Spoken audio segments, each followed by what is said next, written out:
Hey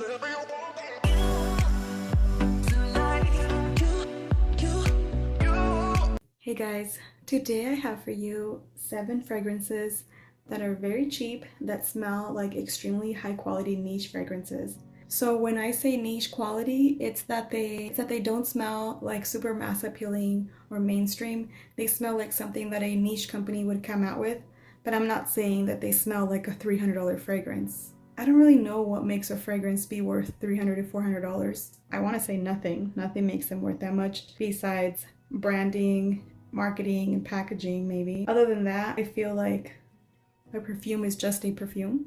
And there is better ingredients and there is better quality of the juice. But I do think that most of the super crazy expensive perfumes is just marketing, packaging. They're just selling you the brand, not necessarily the quality.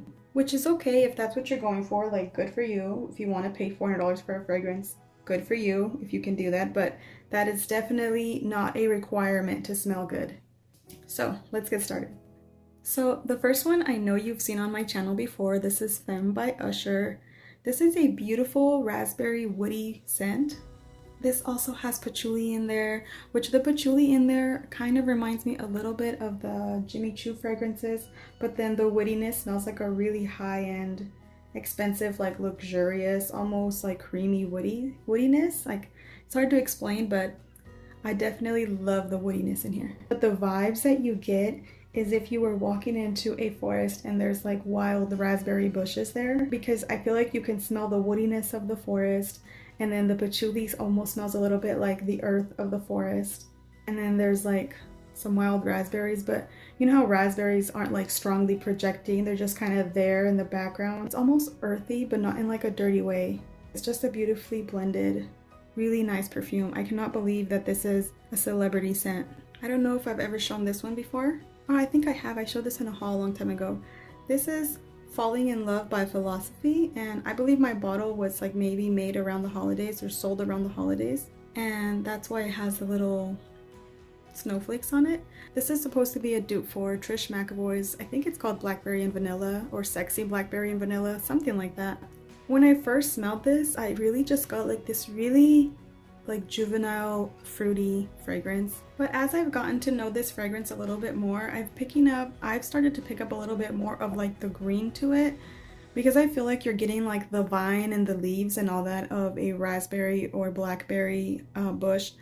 I feel like that kind of keeps it from being super juvenile. It smells like an earthy blackberry, but there's also vanilla, so it smells like an earthy blackberry vanilla concoction, and it's pretty good. It's actually pretty unique. It doesn't smell like everything that I'm smelling like when I go to Ulta or Sephora, because a lot of those perfumes, honestly, they kind of start to smell the same, and to me this smells unique. It has a unique quality to it. I do think because of its unique qualities it stands out and it doesn't smell super mass appealing and basic, so this could definitely pass for a niche perfume. Next is Rebecca Minkoff, and this is just her signature fragrance. There is another version called Blush, and that one is also a very nice, almost unisex, like 90s vibe one, but today we're talking about this one. I only have the body mist of it, but I recently did order already the perfume because this is very lovely.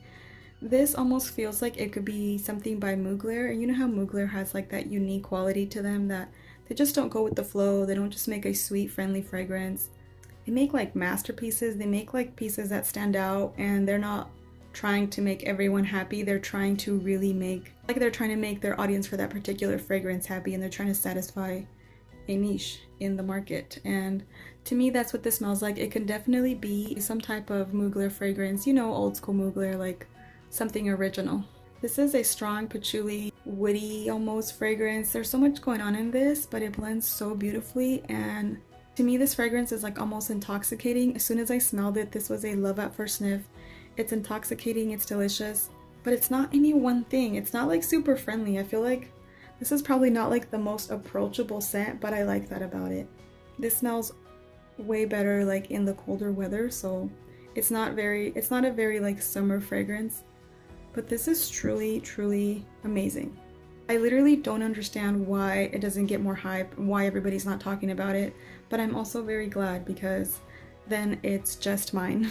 Next is a cheapie. You can find this for, I mean, they're all cheapies, but this one you can find for like $16.99 usually at Marshall's. This is Elizabeth and James Nirvana Rose, and this smells like decaying roses, like a perfume of decaying roses, because it still smells like perfume. It just smells like roses that are drying up. They're like in the process of drying up. They're almost there. They're almost going bad, but they're not bad yet. But something about it, like, it's almost like I don't love the scent and want to wear it every day. This isn't an everyday perfume. This is like a particular mood kind of perfume for me. Sometimes you just want to smell like this. You want to be a little bit edgy. This isn't like a cheery, happy-go-lucky perfume. I feel like this would be a good perfume for like a gloomy mood or like one of those like nostalgic days. It's not an everyday easy reach, no. But we're not in the same mood every day. We're not in the same easygoing, outgoing kind of mood. So this is a great perfume to have around. So if you're going for like a little bit of a grungy or gothic vibe, this would be a great perfume for you. Next, I only have a sample of this one. Well, I have multiple samples that I've used up that I really enjoy smelling. Oh, look, the notes are already in here. This has top notes of bergamot, berries, oh, pink berries, which I think is the same as pink pepper, isn't it? Nutmeg, green pear tree, clove buds, flax flowers, something called Rose Neo Absolute or Pur, magnolia, cashmere, and vetiver. This is a spicy, woody, ambery scent, and I get a lot of rose in here. To me, this smells actually almost like 60 to 75% like Delina, but then it also takes a different direction with all the spices. It smells like a slightly less feminine Delina with a lot more spices added in there, but it does have a little bit of a Delina vibe. So this is very interesting. This is very unique and not mass appealing in my opinion at all. This is Warrior by Rachel Zoe, and honestly this is another one of those like intoxicating to me. Maybe it's just to me, but geez, this smells so interesting. Like, this would make my head turn. If I were to smell somebody wearing this, I would literally turn my head. I would want to know what she was wearing. I would not let this person go by without asking her what she was wearing, because I feel like I would need to know. It would be like that kind of thing. It's very unique, but also so good, but also so like alluring. Like, this to me smells like an enchantress, because I feel like I could just get caught up in the scent because it's so enchanting. It's interesting that it's called Warrior because it should have been called Enchantress. Honestly, like, I don't even know what notes are in here. I only know that there's patchouli in here and it's enchanting. That's literally all I know. This is a beautiful patchouli scent. Beautiful. This is another scent that's not extremely approachable. I mean, I guess niche perfumes aren't necessarily extremely mass appealing and approachable. If somebody was wearing this, I would think that they were something special and there was something more to them, and this smells a little bit like mysterious. This doesn't smell like your typical sweet, feminine, or floral fragrance.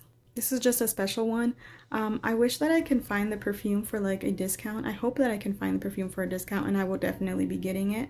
But for now, this bottle is all I have, and I really like it.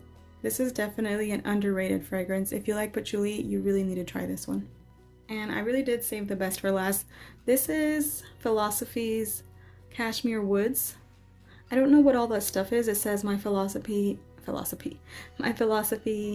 empowered. I empower myself to live fearlessly. My fragrance, Cashmere Woods. This is such a hidden gem, guys. I don't believe I've ever heard anybody talk about this, and this smells so good. This has similar vibes to like Bois d'Or or something like that by Van Cleef and Arpels. Okay, I don't know how to say any of that. I will insert the perfume that this reminds me of, but it's so beautiful. Like, it literally smells like vanilla and woods, but mostly woods. But it also does smell like cashmere woods. So the name suits it really well. It smells like cashmere woods. It smells like what you would think. The woodiness in here is so delicious. I'm not even like a huge fan of woody scents, but the woods in here just get me. They're so good. This smells like walking into a beautiful, inviting forest.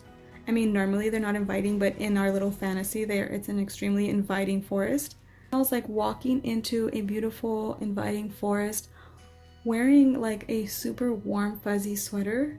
This is so good. I feel like this would be good for almost any time of the year except for the extreme heat, but this is so good. This is the most underrated gem there ever was. I actually ended up seeing this again at my Marshall's. Now I'm regretting that I didn't pick up a second bottle because this isn't very much. This is only 1 ounce, but if I see this again, I'm definitely going to get it because this is a beautiful, beautiful scent. But I said I was going to make a quick video and now it's probably a long ass video, but thank you guys so much for watching. But you guys have to try some of these. If you ever try anything that I recommend, you guys should let me know. Okay, so that's all for my video today. Thank you guys so much for watching. I'll see you guys next time. Take care. Bye.